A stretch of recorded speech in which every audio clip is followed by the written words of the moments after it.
नमस्कार. आपला संस्कृतचा पेपर झालेला आहे आणि संस्कृतचा पेपर खूप सोपा आलेला आहे. आता आपण यामध्ये त्याची आन्सर की बघूयात. चला MCQ पासून सुरू करूयात. पहिला MCQ काय होता? लू वर्णस्य उच्चारस्थानम अस्ति. मग लू वर्णस्य लुतू लसानाम दंत, याचा आन्सर काय आलं? दंत. त्यानंतर स्वराणाम आभ्यंतर प्रयत्नम अस्ति. मग याचा आन्सर काय आलंय? सी विवृत्त.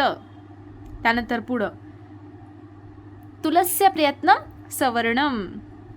त्यानंतर पुढे यन प्रत्याहार. आता यन प्रत्याहार कशात येतोय? अल्पप्राणमध्ये. त्यानंतर आभ्यंतर प्रयत्न किती असतात? 5 म्हणजे पंचदा. उच्चे उदात्त. त्यानंतर त्रिमात्रिक उच्चारण काल सदृश्य. 3 मात्रा कोणाचा आहे? तर व्रस्वचा 1, दीर्घाचा 2 आणि प्लुतचा 3. त्यानंतर रूचे किती भेद सांगितलेले किंवा सवर्ण सांगितलेले? तर 18. त्यानंतर पुढं अर्थवत अधातू अप्रत्यय. पुढचा क्वेश्चन काय आहे? 9वा. अर्थवत अधातू अप्रत्यय प्रातिपादिकम. त्यानंतर पुढे माहेश्वर सूत्रेषु हकारादि श्वकार किमर्थ. आता मग त्याचं उत्तर काय आलेलं आहे? माहेश्वर सूत्रवाल्याचं उच्चारण अर्थ. त्यानंतर पठ प्लस न्यूल काय आलं? पाठक. त्यानंतर 12चं काय? गम प्लस तव्यत काय येणार मग त्याचं? गंतव्य. त्यानंतर 13चं काय आलेलं आहे? पच प्लस त पक्व. त्यानंतर देहे त्रयदोषा विद्यन्ते. त्यानंतर एतद हरितकी अस्ति. किती? एषा हरितकी अस्ति. त्यानंतर मृत्यू कस्य भयन जायते. मग काय येणार त्याचं? मृत्यू कस्य भयन जायते. त्यानंतर राजा विप्राय गाम ददाती. हे एक्झाम्पल आपलं जशाच्या तसं आलेलं आहे. त्यानंतर मोक्षे इच्छा अस्ति वैषयिक. त्यानंतर संबोधनस्य विभक्ती प्रथमा. त्यानंतर आमाशयम पक्वाशयच अंतरा अस्ति. पक्वाशयमच्या अंतरा अस्ति. आमाशयमच पक्वाशयमच अंतरा अस्ति. हे झाले आपले MCQ आन्सर. हे MCQचे जे आन्सर आहे ते पूर्ण करेक्ट आहे. जर एखादं काही करेक्शन असेल तर कमेंट बॉक्समध्ये ते करेक्शन तुम्हाला दिसून जाईल. चला आता आपण मेन जे आपलं SAQ LAQ ते बघूयात. MCQ खूप सोपे आलेले, काही आलेले, पण 15 मार्क्स MCQचे जर बघायला गेले तर एकदम इझी आलेले आहेत. आता आपण बघूयात SAQचे आन्सर. चला पहिला SAQ आपला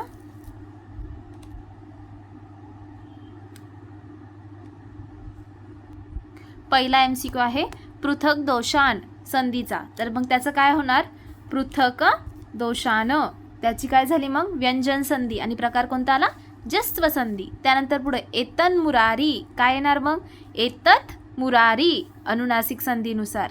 त्यानंतर पुढे तल्लय काय येणार? तत प्लस लय काय? तल्लय तोरली संधी, जो की अनुनासिक संधीचाच एक प्रकार आहे.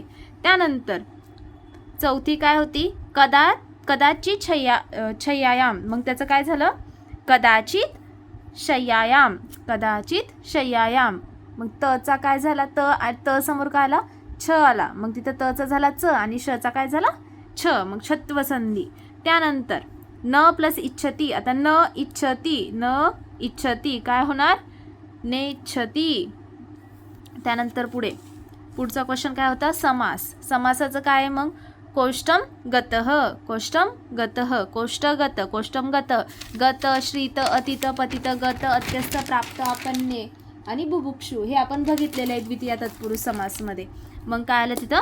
कोष्टम गतः. त्यानंतर अनुरूपम हा काय आहे? अनु काय सांगितलेला आहे? अनु सांगितलेला आहे अव्यय. मग तिथे काय होणार? अव्यय भाव समास. मग तिथे काय झालं? रूपस्य योग्यम अव्यय भाव समास. अनुरूपम रूपस्य योग्य. त्यानंतर स्वस्थ चित्त यस्य तिथे काय होणार? बहुरी समास. काय आन्सर येणार तिथं? स्वस्थ चित्त. त्यानंतर पुढं काय आहे? पितरो. मग पितरोचं काय होणार? माताच पिताच म्हणजेच एकशेष द्वंद्व समास. त्यानंतर ऋतुसंधीचं काय येणार? ऋतूना संधी. आता इथे काय आहे? षष्ठी. मग षष्ठी तत्पुरुष समास येणार. त्यानंतर पुढचा क्वेश्चन होता अव्यय. मग आता अव्ययाचा काय क्वेश्चन होता बघा. पहिला काय होता, छात्रां चरकसहितायां पठन्ति भावप्रकाशं पठन्ति. त्यानंतर स्वस्त्या ब्राह्मे मुहूर्ते उत्तिष्ठे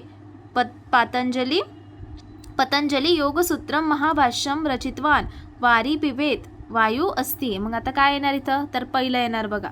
पहिल्याच्या ठिकाणी काय येणार, तर छात्रा चरक संहितायां पठन्ति भावप्रकाश अपि पठन्ति. त्यानंतर स्वस्थ ब्राह्मे मूर्ते एव उत्तिष्ठन्तु. त्यानंतर पतंजली योगसूत्र महाभाष्य च रचितवान. त्यानंतर वारी मुहू मुहू, याचं काय येणार, मुहू मुहू मुहू मुहू. त्यानंतर वायू सर्वत्र अस्ति, वायू सर्वत्र अस्ति. हे झाले अव्ययाचे आन्सर. इथे कोणाचेही मार्क्स गेले नसणारे. जर कोणाला काही डाऊट असेल तर हे आन्सर बघून घ्या. त्यानंतर पुढचा क्वेश्चन होता शब्दरूपाणीचा. आता शब्दरूपाणीचा काय क्वेश्चन होता, मग शब्दरूपाणी लिहायची होती. मग आपल्याला मग पहिलं काय विचारलं होतं, अस्मान. मग अस्मानाचं काय येणार, अस्मान येणार अस्मत् सर्वनाम आणि द्वितीया विभक्ती बहुवचन. त्यानंतर संहितायाम. आता संहितायाम शब्द काय येणार, त्यामध्ये संहिता आणि सप्तमी विभक्ती एक वचन येणार, स्त्रीलिंगी शब्द आहे. त्यानंतर पुढे हेतवे मध्ये काय शब्द येणार, हेतू शब्द येणार आणि चतुर्थी एक वचन आहे. पुलिंगी शब्द आहे हा, काय सांगितलेला आहे, चतुर्थी एक वचन, चतुर्थी विभक्ती एक वचन. त्यानंतर तेन मध्ये काय येत आहे, तद सर्वनाम येतोय. नपुसकलिंगी आणि पुलिंगी दोन्ही पण शब्द आपल्याला माहिती आहे सर्वनामामध्ये. मग त्याचं काय येणार, त्यांचं तृतीय एक वचन. त्यानंतर पुढे सांगितलेले जगता. मग जगताचा काय येणार, जगत शब्द येणार, नपुसकलिंगी शब्द येणार आणि त्याचं तृतीया विभक्ती एक वचनामधला श्लोक आहे हा, शब्द आहे हा, तृतीया विभक्ती एक वचन. त्यानंतर उपसर्गाचे वाक्य. आता हे जे उपसर्गाचे वाक्य आहे ते सर्व ज्याने त्याने ज्याच्या त्याच्या मनाने बनवले असतील. मग आपल्याला उपसर्ग कोणकोणते विचारले होते, सु, अनु, त्यानंतर प्र उपसर्ग, त्यानंतर निर उपसर्ग आणि परा उपसर्ग. हे आपल्याला 5 उपसर्ग विचारले गेले होते. हे सगळ्यांचे मार्क्स 5 मार्क्स फिक्स असतील. त्यानंतर पुढचा क्वेश्चन होता स्ववाक्येषु योजयत. मग आता पहिलं काय होतं, कृष्ण सर्प. मग एकदम सोपं वाक्य आपल्याला बनवायचं होतं. आता इथे पण तुम्हाला तुमचे स्वतःचे मार्क मिळणार आहे. मग कृष्णम सर्प गच्छति, कृष्ण सर्प गच्छति. त्यानंतर पुढे काय होतं, नीलम उत्पलम. मग इदम नीलम उत्पलम अस्ति. त्यानंतर प्रच्छ प्लस तुमुन. काय, प्रच्छ प्लस तुमुन. मग काय येणार त्याचं, प्रष्टुम. मग काय बनवलं त्याच्यापासून वाक्य, अहम प्रश्नम प्रष्टुम इच्छामी. त्यानंतर चत्वारी दानानी. आता इथला मार्क तर कोणाचाच जायला नको, कारण की सर्वांची आवडती श्लोक आहे ना हा, इह चत्वारी दानानी प्रोक्तानी परम ऋषीभी. त्यानंतर कथ प्लस त्वा. मग कथयित्वा. काय होणार त्याचं, मग बालकः कथा कथयित्वा हसती. त्यानंतर पुढचा क्वेश्चन धातू रूपानी लिखत. पहिला काय धातू आहे, मग धारये म्हणजे ध्रुव धातू आहे. विधिलिंग लकारामध्ये लकार कोणतं सांगितलेलं आहे, विधिलिंग लकार. त्यानंतर मध्यम पुरुष एक वचन धातू आहे, ध्रुव धातू आहे आणि परस्मैपदी पद आहे. हा धातू किंवा हे पद कशात आहे, परस्मैपदी धातू आहे. त्यानंतर पुढचा होता इच्छेत. मग इच्छेतमध्ये ईश धातू आहे. यात हे पण काय सांगितलेलं आहे, विधिलिंग लकार सांगितलेलं आहे, प्रथम पुरुष एक वचन आहे परस्मै पदाचं आणि ईश धातू आहे. पुढं आहे अबोध. आता अबोध मध्ये काय आहे, लंग लकार आहे, अप्रत्यय म्हणून काय तिथे लंग लकार आहे, मध्यम पुरुष एक वचन धातू आहे, परस्मैपदी धातू आहे आणि मेन धातू कोणता याचा, बुध धातू आहे. त्यानंतर पुढचं होतं करिष्यामी. आता इथं चेंजेस होते, तिथे काय होतं करिष्यामी. मग काय तो लूट लकार धातू आहे, उत्तम पुरुष एक वचनातला धातू आहे, क्रू धातू आहे आणि परस्मैपदी धातू सांगितलेला आहे. त्यानंतर उपदिश्यंतु. आता इथं उपसर्ग लागले, इथं काय लागलेलं उपदिश्यंतु. मग आपण काय करणार, उप प्लस दिश्यंतु, दिश धातूला सेपरेट केलं. मग दिश धातू मिळाला, लोट लकार मिळाला आणि हा काय सांगितलेला आहे प्रथम पुरुष बहुवचन. त्यानंतर पुढचा क्वेश्चन होता कारकचा. मग कारक काय ओळखायचं होतं आपल्याला? कारक. मग पहिल्या क्वेश्चनमध्ये काय होतं? चरक संहितायाम आयुर्वेद उपदेश अस्ति. मग चरक संहितायाम इथे काय सांगितलेलं आहे? अधिकरण सांगितलेलं आहे, म्हणजे स्थान सांगितलेलं आहे, स्थानबोधक आलेलं आहे. चरक संहितेत काय? आयुर्वेद उपदेश असतो. मग इथे काय? अधिकरण कारक आणि विभक्ती काय होणार? सप्तमी विभक्ती. पदाचा अर्थ काय झाला? चरक संहितेमध्ये. त्यानंतर वैद्य अग्निनाम क्वाथम करोती. आता वैद्य अग्नीच्या साह्याने काय करतोय? क्वाथ बनवतोय. मग अग्नी साधन काय झालंय तिथे? अग्निना. मग इथे काय होणार? करणकारक तृतीया विभक्ती. पदाचा अर्थ काय होणार? अग्नीने, अग्नीच्या साह्याने. त्यानंतर अपूर्व वैद्याय नमः. आता अपूर्व वैद्याय नमः इथे काय होय? नम, स्वस्ती, स्वहा, आलव हे जर आलेलं असेल तर तिथे काय होते? चतुर्थी विभक्ती होते. मग तिथे काय झालं? संप्रदान कारक. आणि पदाचा अर्थ काय होणार? अपूर्व वैद्याला काय? विलक्षण अशा वैद्याला नमस्कार. त्यानंतर पुढे तंत्रस्य कर्ता अग्निवेश अभवत. आता तंत्रस्य कर्ता इथे काय केलेलं आहे? षष्ठी विभक्ती आलेली आणि आपल्याला माहिती आहे षष्ठी हे कारक सांगितलेले नाही, म्हणून आपण काय करणार? तिथे फक्त षष्ठी म्हणजे संबंध दर्शवणार, बाकी कारक लिहिणार नाही. आणि अर्थ काय होतोय पदाचा? तंत्राचे. त्यानंतर ब्राह्मणा आयुर्वेद स्मर्यते. इथं आयुर्वेदामध्ये काय आलेलं आहे? प्रथमा विभक्ती आलेली आहे. त्यानंतर पुढे काय होतं? उचित शब्दरूपम विलिखे वाक्य योजयेत. मग आता काय वाक्य आहे? पहिल्यांदी मातृ स्त्रीलिंगी षष्ठी एक वचन लिहायचं होतं आपल्याला. मग त्याचं काय झालं? मातुः. काय तयार झालं? मातु. मग मातु सेवा परमधर्म किंवा मातु नाम राधा अस्ति. मातु नाम राधा अस्ति. असे छोटे छोटे वाक्य बनवायचे होते आपल्याला. त्यानंतर पित्ताचं काय करायचं होतं? एकदम सोपं. द्वितीया एक वचन. पित्त कसं चालतो? वनाप्रमाणे. वनम वने वनानी. तसंच पित्तम. मग काय येणार? द्वितीया विभक्ती एक वचन पित्तम. मग याचं वाक्य कसं बनवलं? आता हे जे वाक्य आहे ते तुम्ही तुमच्या मनाने बनवले असणार आहे. तुम्ही काय इथे बघून वाक्य बनवलेले नाही. आता हे तुम्हाला मी फक्त सॅम्पल वाक्य किंवा एक आयडिया म्हणून वाक्य तिथं देते. मग तिक्त रस पित्त शमयती. तिक्तरस काय करतो? पित्ताचं शमन करतो. त्यानंतर पुढे होता युष्मन प्रथमा बहुवचनामध्ये. मग युष्मत बहुवचनामध्ये. मग युष्मत त्याचं काय आलं? यूयम. मग यूयम कुत्र गच्छथ. त्यानंतर पुढे भिषज पुलिंगी शब्द आहे, तृतीया एक वचनात आहे. मग काय येणार त्याचं? भिषजा. मग वाक्य कसं बनलं? भिषजा विना व्याधी न नश्यती किंवा भिषजा औषधम दत्तम. त्यानंतर पुढे संधी पुलिंगी सप्तमी बहुवचन शब्द होता. मग त्याची सप्तमी विभक्ती कशी होणार? संधीषु. मग संधीषु वेदना अस्ति.